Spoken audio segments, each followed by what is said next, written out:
père éternel. Mukwandomolo, Nibeko ya mboka, ekomi likola moto nyonso. État de droit démocratique, béton alingi, démocratie, avec séparation de pouvoir. Congo ya fachi, banguna bazangi maloba, argument bakozwa wapi, basi réfugié la démagogie. Fachi umela na mwende.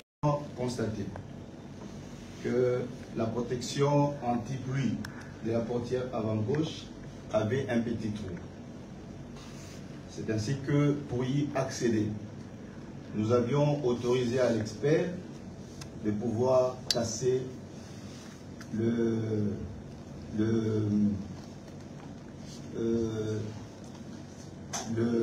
comment est-ce qu'on appelle ça? Les dispositifs arrière du coin de la portière arrière droite. De la vitre. Oui, la vitre, oui. Une petite vitre. Oui, la petite vitre là. De la portière arrière. Oui, pour y accéder. Et c'est à partir de ces trous qu'on a pu avoir accès. La première constatation, puisque nous sommes partis des éléments visuels, on a trouvé sur place un corps sans vie, assis à la chaise du conducteur, la clé de contact s'y trouvait, une arme GP Jericho, numéro CDPN 333901 avec chargeur et balle dans la chambre, et une aiguille, deux téléphones de marque Samsung Fold 3 et Intact Fold, ainsi que la veste avec des éclaboussures de sang. Et la police a procédé à des prélèvements et à une perquisition approfondie du véhicule. Et des photos ont été prises selon la description des enquêteurs des scènes de crime. Il y a lieu de pouvoir signaler que la police chargée de la communication y était également associée. Comme vous le savez, il s'agit là d'un événement macabre. Il était question donc que nous puissions réunir tous les experts, puisqu'on avait besoin de tous les experts, comme le chef l'a rappelé tantôt. Nous avons requis tous ces experts de bureau conjoint sur demande de la famille, puisque rien n'avait été fait jusque-là. On avait préféré à ce que l'expertise se fasse de façon contradictoire avec toutes les équipes. C'est ainsi que, pour ne pas prendre trop de temps, expliquer en fait les conclusions des différentes équipes. Il y a d'abord l'équipe de la direction des télécommunications et nouvelles technologies, qui était également appuyée de certains éléments du bureau conjoint des Nations Unies. Cette direction et ces experts avaient pour mission d'essayer, par la géolocalisation des appareils trouvés sur terrain, de reconstituer les parcours possibles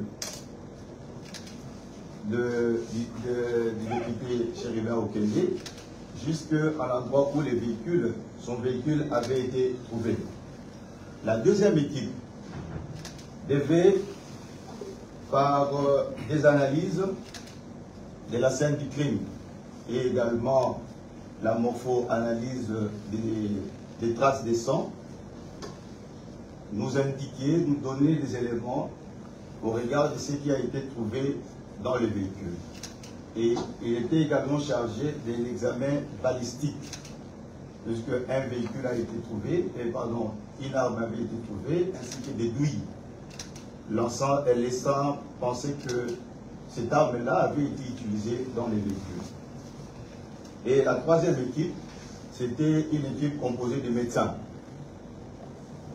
Comme je l'ai dit tantôt, chaque équipe était mixte, des nationaux ainsi que des internationaux, des experts internationaux.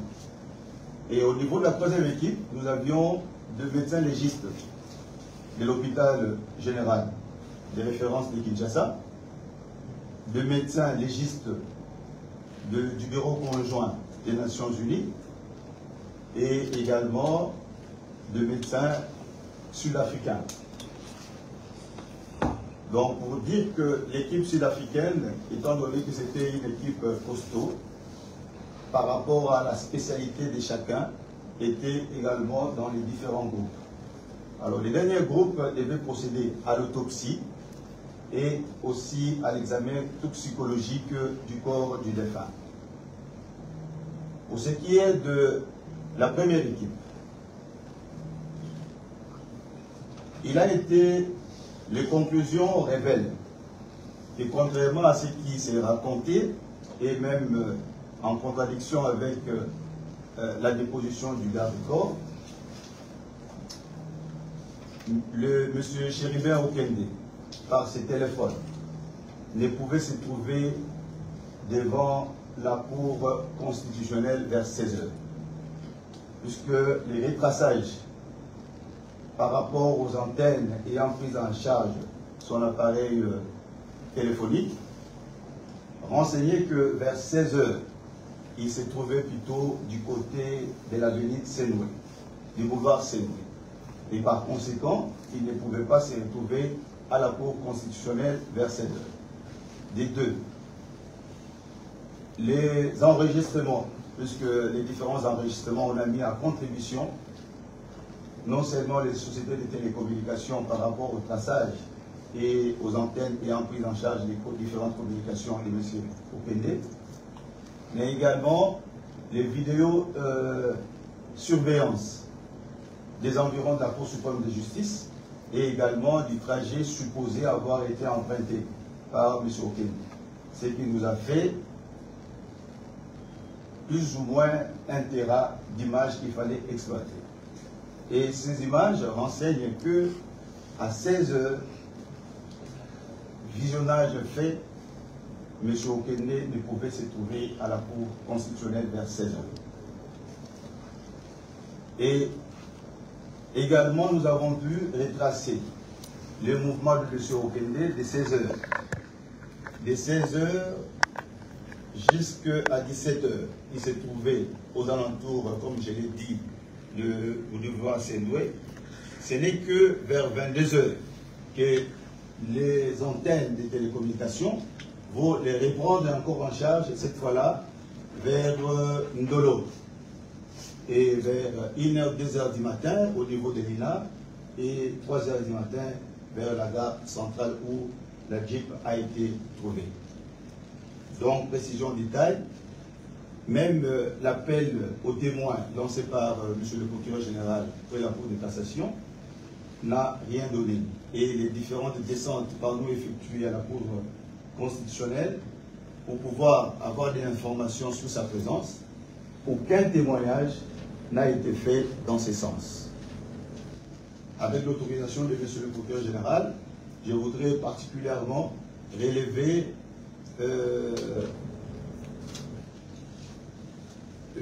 la communication faite quelques heures après le décès de Okende d'un monsieur qui prétendait se trouver dans les restaurants Royal. Et qu'à partir du restaurant Royal, il a entendu des bruits, il est sorti et il a vu des jeeps qui amenaient M. Okende. Là également, nous sommes descendus sur place. Devant les restaurants Le Royal, nous avons tenté de procéder à une reconstitution. C'est impossible.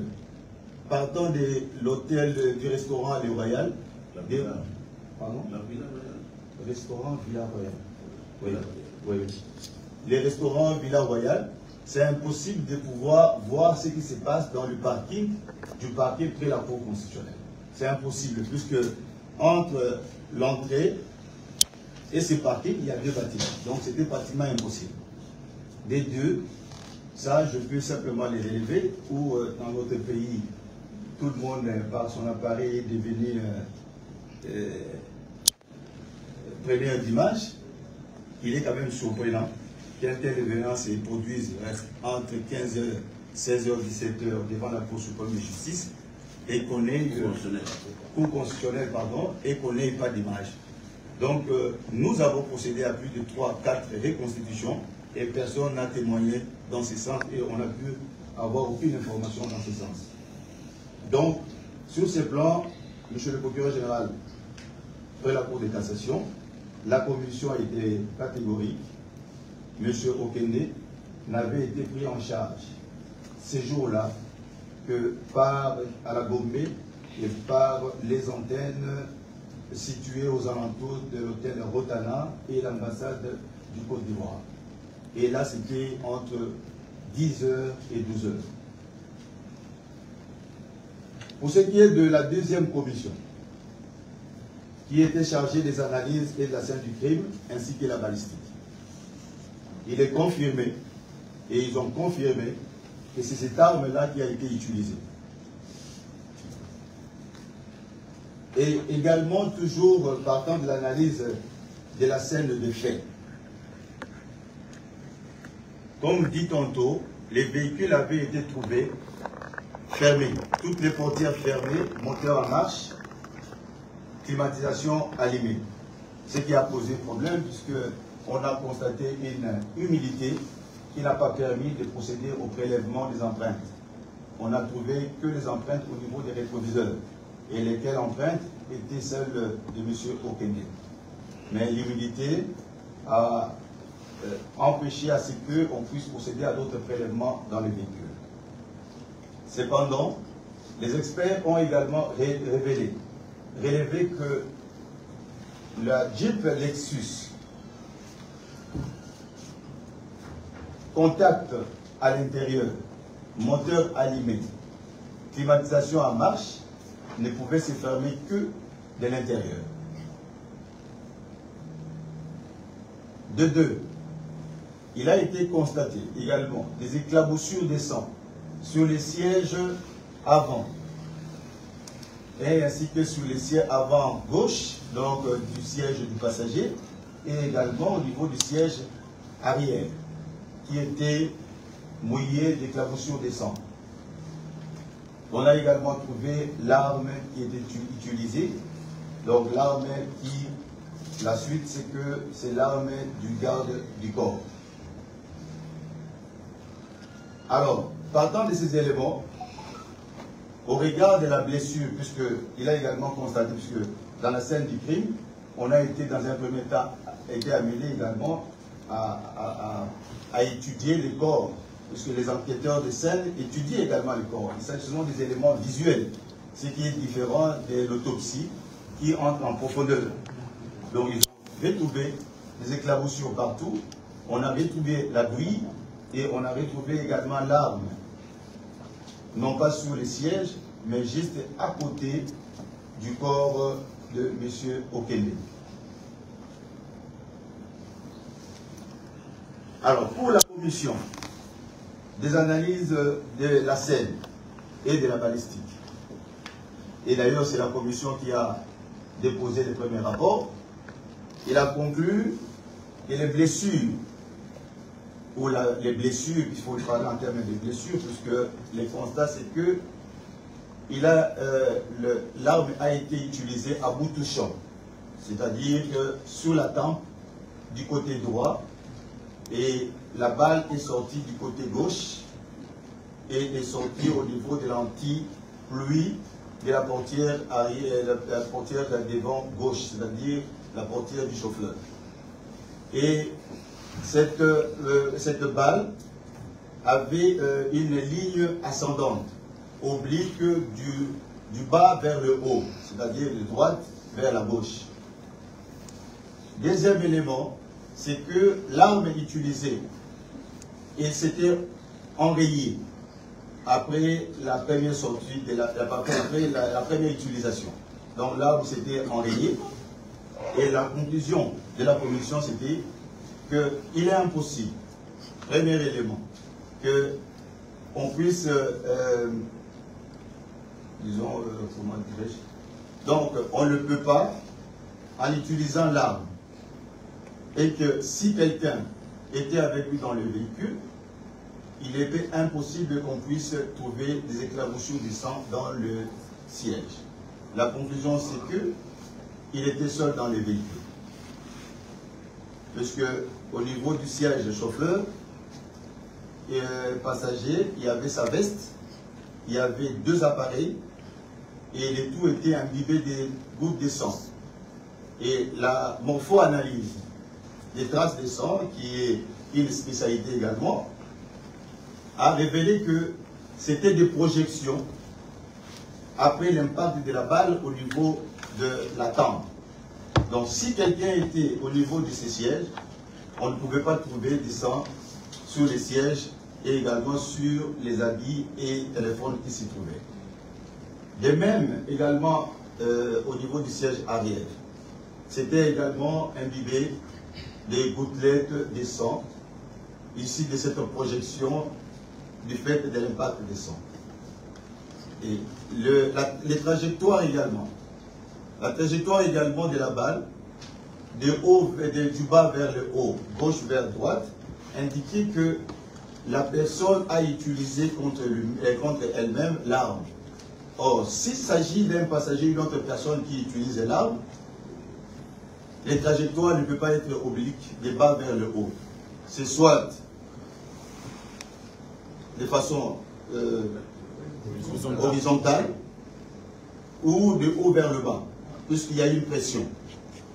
Or là, la tête était inclinée vers la droite, puisque la tendance c'est que on mène l'arme sur la tempe et on penche la droite vers là où se trouve l'arme.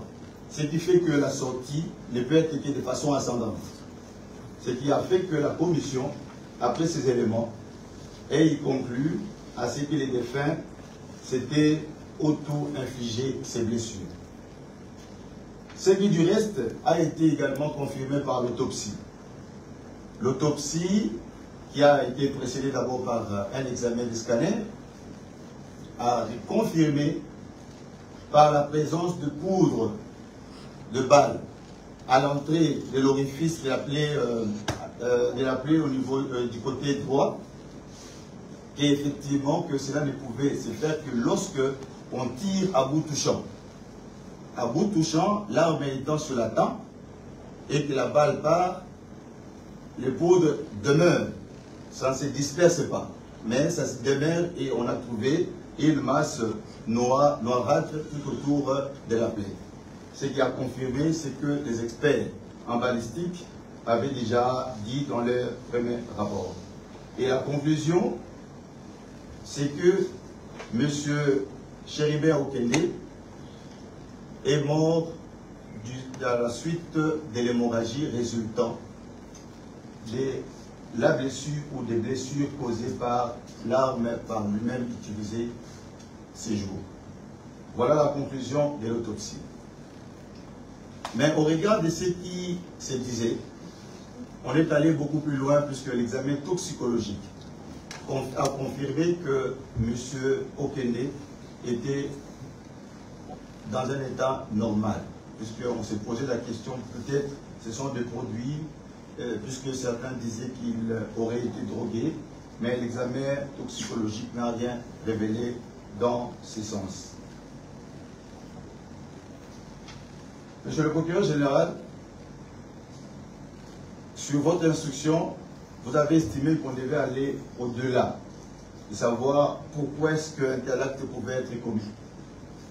Nous avons procédé aux auditions et également à la perquisition. Les gardes du corps et même la veuve ont confirmé que M. Okende était vraiment stressé, très préoccupé, et que 2 ou 3 jours avant son décès, il faisait parfois des sorties inopinées, lui-même au volant, se monologuant, s'adressant à son garde du corps, demandant pourquoi est-ce qu'il n'était pas aidé. Ce qui confirme qu'il était vraiment très préoccupé. Mais savoir ce qui s'est passé, c'est ce sur quoi nous nous sommes attelés. Et comme vous l'avez dit, lors de la perquisition, cela a été confirmé par les gendarmes privés, ou lui-même de sa propre main. Il a déclaré quelques heures avant son décès, je crois 1 ou 2 jours, puisque c'est daté, qu'il était au bout du rouleau. Malheureusement, les pages qui suivaient ont été arrachées, ce qui ne nous a pas permis de comprendre le sens de cet écrit, et nous voulions encore aller davantage, et nous sommes en train de le faire. Voilà, monsieur le procureur général, les éléments que nous pouvons, sur votre instruction, mettre à la place publique pour qu'on puisse se rendre compte que le travail a été fait. Et nous n'avons fait qu'exploiter d'abord les rapports d'expertise, puisque les investigations criminelles reposent sur les expertises. Sans expertise, il est difficile de pouvoir avancer. Donc, nous sommes à votre disposition et nous avons estimé au regard de ces éléments que contre le garde du corps, la procédure devant continuer par rapport aux éléments qui nous sont reprochés, qui ne sont pas directement liés à la mort des chérubins au Kende, peut-être indirectement. Voilà, monsieur le procureur général, ce que je puis dire. Voilà, messieurs, mesdames et messieurs, juste au travers de ce que le procureur vient de dire, vous retiendrez que de la balle, ou plutôt de l'arme appartenant à son garde du corps, l'arme laissée dans le véhicule, il n'a été tiré qu'une seule balle, contrairement à ce que nous avions lu, que le corps était trouvé criblé de balles. L'autopsie qui a été faite sur le corps de feu au chérubin au Kenya n'a révélé aucun traumatisme à part l'auto-infliction de la balle au niveau de la tempe et qui est sortie de l'autre côté de la tête pour monter vers la vitre de la portière. Vous retenez, une seule douille a été retenue. Du reste, cela peut se comprendre. Parce que lorsque on se donne la mort, je ne crois pas que nous doivent encore avoir la puissance de tirer à nouveau. Donc cela se confirme. Je ne suis pas expert, mais c'est la manière, de cette manière que les experts ont pu conclure. Le corps n'était pas criblé de balles. Et il y avait une seule balle tirée de l'arme trouvée à côté et dans le véhicule, l'arme appartenant à son garde de corps, et tirée à partir de la tempe à bout touchant. Donc, les canons étaient sur la tempe. La deuxième chose que je voulais aussi, peut-être, se dire, mais de manière un peu plus claire et éclaircie, c'est quoi? L'agenda trouvé dans le véhicule a eu ces mentions « Je suis au bout du rouleau ». Les pages qui ont suivi ont été arrachées. Par qui et pourquoi, et c'était en présence de la veuve, ce sont autant de questions que nous nous sommes posées. Et je vous ai dit, et c'est ça que vous devez retenir, que les enquêtes se poursuivent par rapport aux problèmes dont je vais présentement de vous livrer le secret. Quels sont les problèmes? J'imagine qu'une personne ne peut pas se donner la mort en dehors d'un problème. Est-ce que ces problèmes ont été commandités? Est-ce qu'il y a des gens, de manière lointaine, ont pu tirer les ficelles qui ont amené à ce que l'intéressé ou la victime puisse se donner la mort? Autant de questions qui restent encore à être éludées pour y trouver la réponse. Le procureur ne l'a peut-être pas dit, le véhicule s'est arrêté là où il s'est arrêté. Les témoignages des personnes qui sont derrière, parce que c'était devant un garage, les témoignages ont révélé qu'ils ont entendu un cri, ou plutôt un coup, et ils sont venus directement pour trouver que le véhicule était stationné. Il y avait une personne à l'intérieur, parce qu'ils regardaient partout du devant, les autres vitres étaient en teintée. Et lorsque nos équipes arrivent, il Il y avait d'ailleurs de petits badauds qu'on appelle chégués. Vous avez déjà commencé à arracher, à voler le proviseur, et soit comme ça. Donc là, les témoignages clairs des personnes qui ont été à l'endroit où le véhicule était trouvé est tranchant que le véhicule s'est arrêté, personne n'en est descendu. Et c'est confirmé par les experts qui ont trouvé le véhicule hermétiquement fermé, et comme le procureur vous l'a dit, impossible d'être dehors, de démarrer, de trouver le moteur et la clé à l'intérieur avec climatisation en place. Cela est pratiquement impossible. Les autres détails, j'espère qu'ils vous ont été livrés de manière assez claire. Mesdames et messieurs, nous allons terminer notre communication en vous invitant à faire moins de commérages autour de certaines situations et qu'il est toujours mieux de garder sa langue en bride que de livrer au public des informations qui sont en fait des désinformations. Et c'est là où le ministère public peut trouver que vous avez franchi le bord du tolérable de la légalité pour entendre l'illégalité, ça devient un faux but et nous pouvons mettre la main dessus. Merci pour votre attention et je vous souhaite une bonne soirée.